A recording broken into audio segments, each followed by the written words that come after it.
On human prudence. Not the height, but the precipice is terrible. That precipice where the glance plunges down and the hand reaches up. There the heart becomes giddy, confronted with its double will. Alas, friends, can you guess what is my heart's double will? This is my precipice and danger, that my glance plunges into the height, and that my hand would grasp and hold on to the depth. My will clings to man with fetters. I bind myself to man because I am swept up toward the overman. For that way my other will wants to go. And therefore I live blind among men, as if I did not know them, that my hand might not fully lose its faith in what is firm.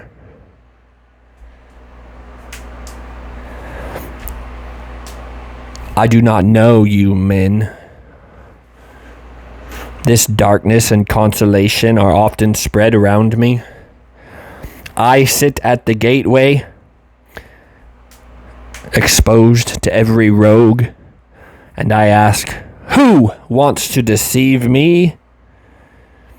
That is the first instance of my human prudence, that I let myself be deceived in order not to be on guard against deceivers. Alas, if I were on guard against men,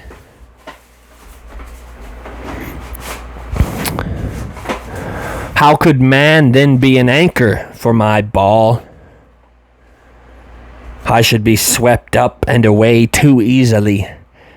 This providence lies over my destiny, that I must be without caution.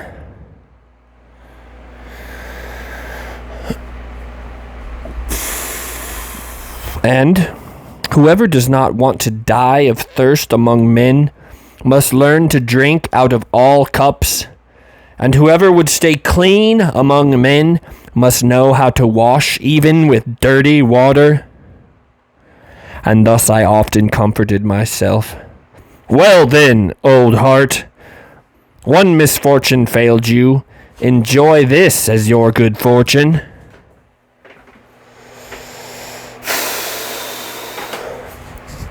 This, however, is the second instance of my human prudence. I spare the vain more than the proud. Is not hurt vanity the mother of all tragedies? But where pride is hurt, there something better than pride is likely to grow. That life may be good to look at, its play must be well acted, but for that good actors are needed. All the vain are good actors. They act, and they want people to enjoy looking at them. All their spirit is behind this will. They enact themselves. They invent themselves. Near them I love to look at life. That cures my melancholy. Therefore I spare the vain, for they are the physicians of my melancholy, and keep me attached to life as to a play.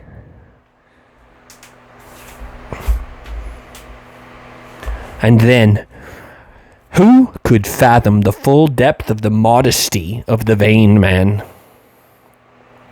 I am well disposed to him, and I pity his modesty.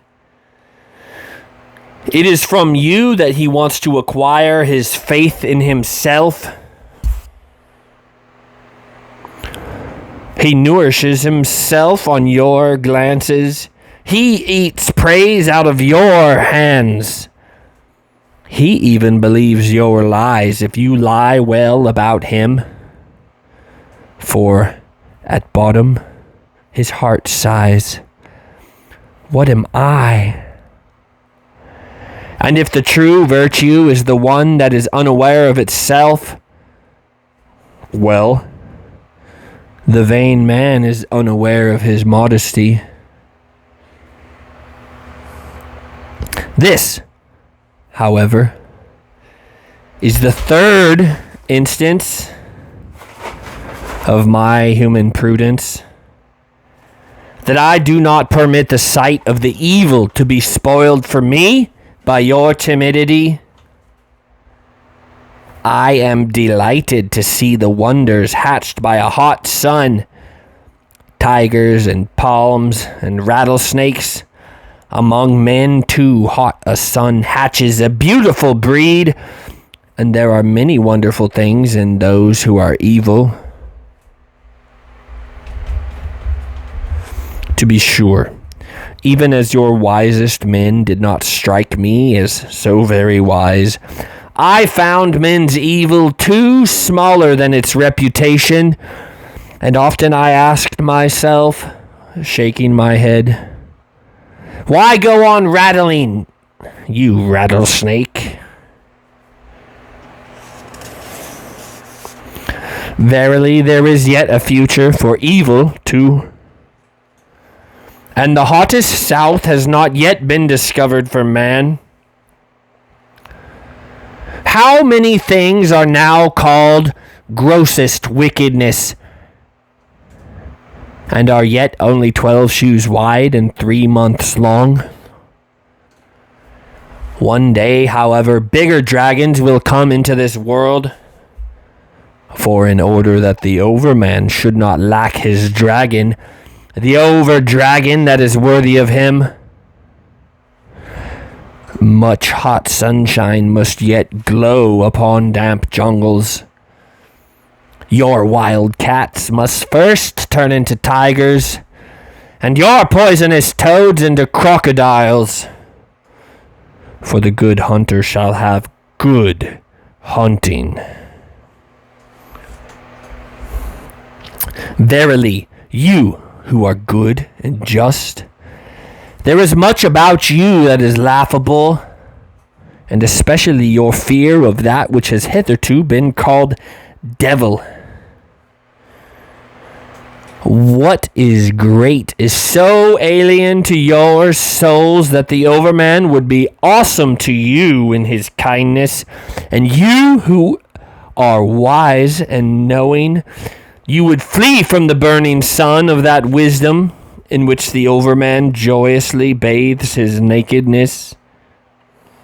You highest men, whom my eyes have seen, this is my doubt concerning you and my secret laughter. I guess that you would call my overman devil. Alas, I have wearied of these highest and best men. From their height, I longed to get up, out, and away to the overman. A shudder came over me when I saw these best ones naked, for then I grew wings to soar off into distant futures, into more distant futures, into more southern souths than any artist ever dreamed of, where gods are ashamed of all clothes. But I want to see you disguised, my neighbors and fellow men, and well decked out, and vain, and dignified as the good and just. And I myself want to sit among you, disguised, misjudging you and myself. For that is the final instance of my human prudence. Thus spoke Zarathustra.